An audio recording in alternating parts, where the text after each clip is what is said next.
Interpretation of procedural rules. Interpretation कैसे की जाती है प्रोसीजरल रूल्स, इनके बारे में हम देखने वाले हैं। First is code to eradicate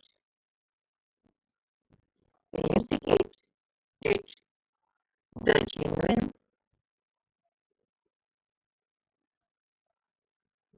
intention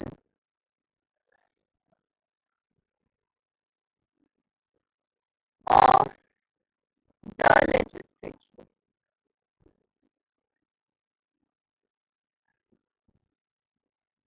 क्या मतलब है इसका जी, कि ऐसा एक कोड जो क्या करे, जेन्युइन इंटेंशन को बताए। ठीक है, जेन्युइन इंटेंशन को बताए कि क्या इनकी जेन्युइन इंटेंशन है।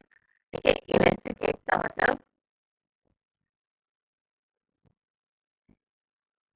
इसका मतलब क्या होता है, एक्सप्लेन करना क्या चीज को, किस चीज को। ये कोड ऐसा है जो जेन्युइन इंटेंशन को, किसकी लेजिस्लेटिव को एक्सप्लेन करने के लिए बनाया गया है। इसकी बात क्लियर हो गई।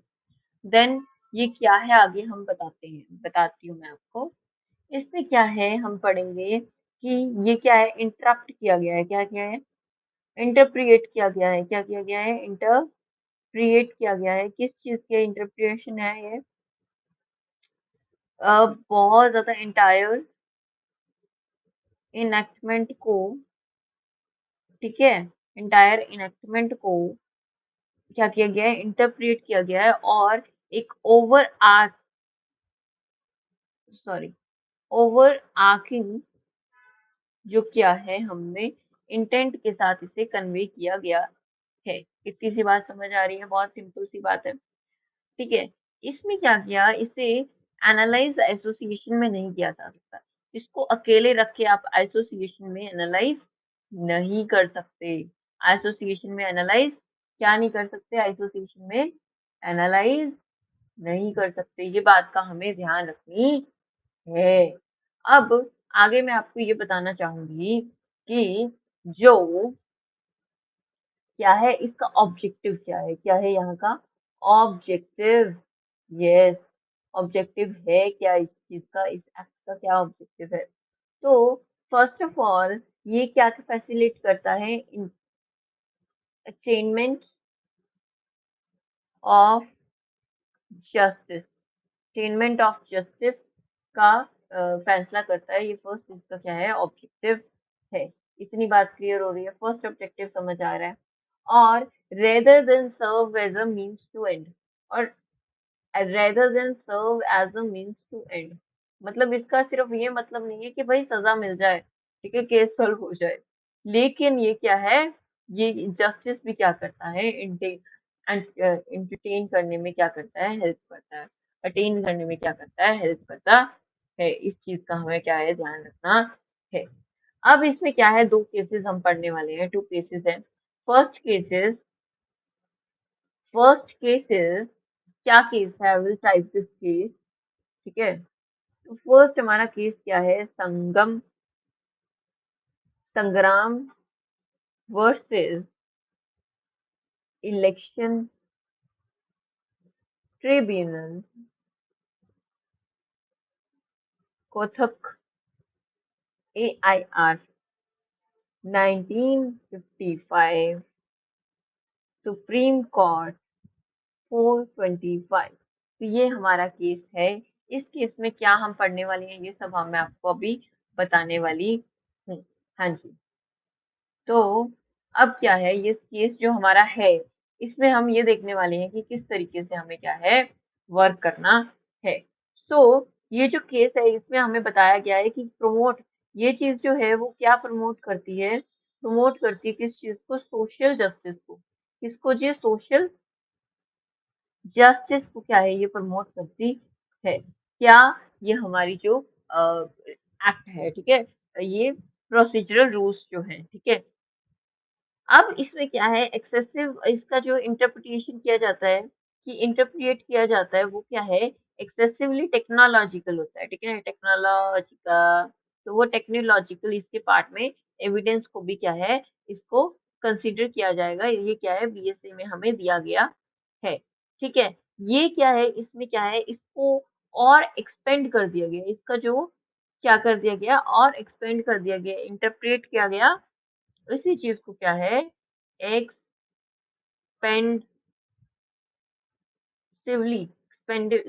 क्या कर दिया गया, इसे ध्यान में रखा गया। अब क्या है नेक्स्ट, आपको मैं केस बताने वाली हूँ। नेक्स्ट केस क्या है, let me type it for you. So next case है state of Maharashtra. State of Maharashtra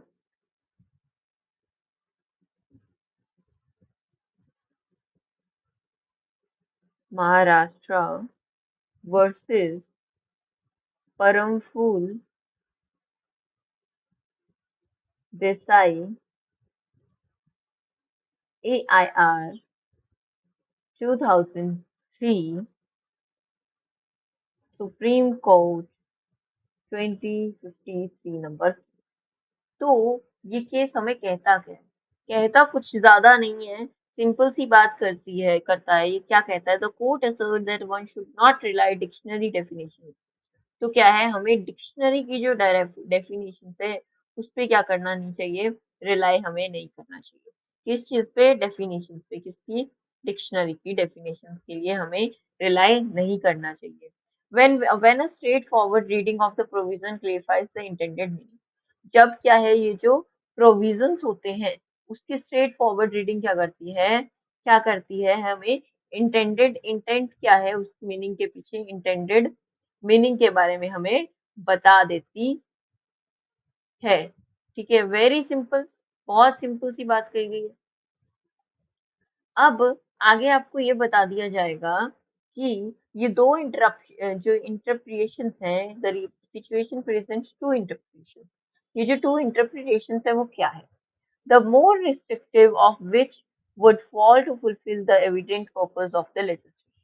अगर ज्यादा रिस्ट्रिक्टिव कर दिया जाएगा, मोर रिस्ट्रिक्टिव कर दिया जाएगा, क्या कर दिया जाएगा, मोर रिस्ट्रिक्टिव कर दिया जाएगा, रिस्ट्रिक्टिव, तब क्या होगी, ज्यादा प्रॉब्लम होगी, हमें देखने को मिलेगी। ठीक है जी, इतनी बात समझ आ रही है। अब सेकंड क्या बताते हैं, we ought to refrain, restrain करेंगे हम किस चीज का, कि लेजिस्लेशन जो है वो क्या है, फ्रूटाइल हो, ठीक है, और क्या हो, मोस्ट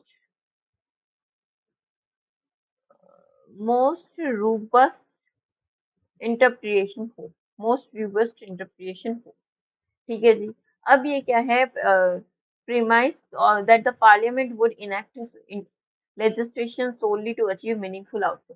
अब जो पार्लियामेंट जो है ना, वो ऐसी अपनी मर्जी से कोई इनेक्टमेंट नहीं कर देती, ये क्या करती है, कोई मीनिंगफुल काम के लिए, मीनिंगफुल आउटकम के लिए क्या करती है, कोई ना कोई मीनिंगफुल आउटकम के लिए ही क्या करती है, लेजिस्लेशन लेके आती है। तो ये चीज का भी हमें क्या होना चाहिए, थोड़ा ध्यान होना चाहिए। सो आगे आपको मैं ये बताना चाहती हूँ कि ये जो वर्ड होता है शेल, शेल वर्ड हमने काफी बार सुना है, शेल, तो इसका क्या मतलब होता है, मे का मतलब क्या होता है, ठीक है, और एक और वर्ड होता है, आई एम फॉरगेटिंग दैट, ठीक है, तो इसका क्या मतलब होता है, ठीक है, मे, शेल, तो इसका क्या मतलब है, राइट, मे, प्रिज्यूम, कंक्लूसिव प्रूफ, ठीक है, तो ये सी चीजें हम पढ़ने वाले हैं, कंक्लूसिव प्रूफ के बारे में भी हम देखने वाले हैं। ओके, क्लियर, समझ आ रहा है इसकी बात।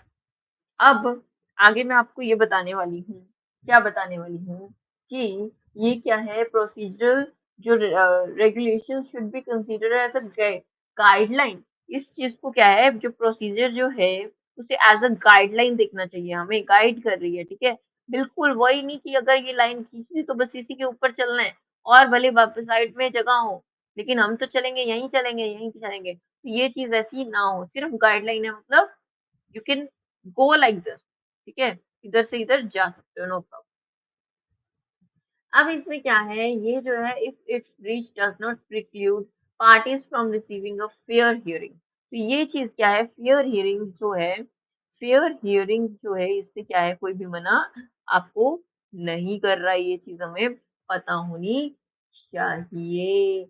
और हमें अंडरमाइन नहीं करना चाहिए, अंडरमाइन नहीं करना चाहिए किस चीज को, किस चीज के इंटरेस्ट को, देयर इंटरेस्ट, और उनके इंटरेस्ट को क्या है हमें अंडरमाइन करना चाहिए कि नहीं चाहिए? नहीं चाहिए। ठीक है, सो इतना सा था, बेसिक सा टॉपिक था, आई होप सो समझ आ गया होगा।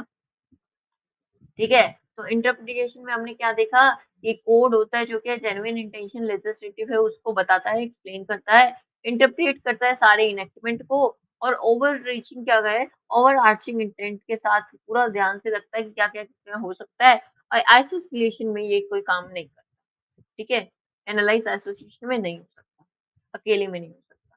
नाउ ऑब्जेक्टिव जो है वो क्या है, अटेन करना जस्टिस को, जस्टिस न्याय हमें चाहिए, उस चीज का सबसे बड़ा ऑब्जेक्टिव है, ना कि सिर्फ एक सजा देना या फिर एज मीन्स ऑफ एंड काम करना। ठीक है, अब इसका फर्स्ट केस आपको पता है, संग्राम वर्सेस इलेक्शन ट्रिब्यूनल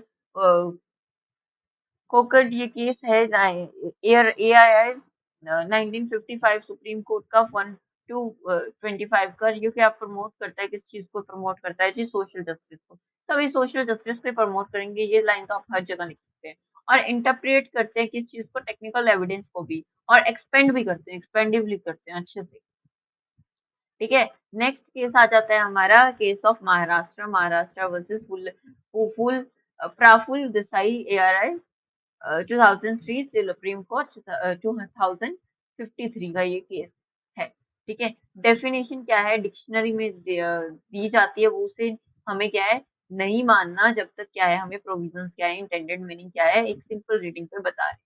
ठीक है, अब इसमें क्या दो चीजें हैं, टू पार्ट्स हैं इसके। फर्स्ट क्या है, जो ज्यादा रिस्ट्रिक्टिव होता है और हमें रिस्ट्रेन करता है, रोकता है, किस चीज को, किस चीज से रोकता है जी, कि लेजिस्लेटिव क्या है, फ्यूटाइल जो है वो है। मोस्ट रिबर्ट जो इंटरप्रिटेशन है वो करनी चाहिए। और पार्लियामेंट क्या है, हमेशा कोई प्रोविजन क्या है मीनिंगफुल आउटकम के साथ ही लाता है। ठीक है, अब ये शेल विल और कंक्लूसिव प्रूफ के बारे में आपको बताया कि शेल में और कंक्लूसिव प्रूफ होता क्या है। ठीक है, प्रोविजंस क्या है, गाइडलाइंस है, ऐसे नहीं कि बिल्कुल भाई ये लाइन है तो ये लकीर है तो बस इसी पे चलेंगे और कहीं नहीं चलेंगे। ये सिर्फ और सिर्फ क्या है, मेयर गाइडलाइंस है।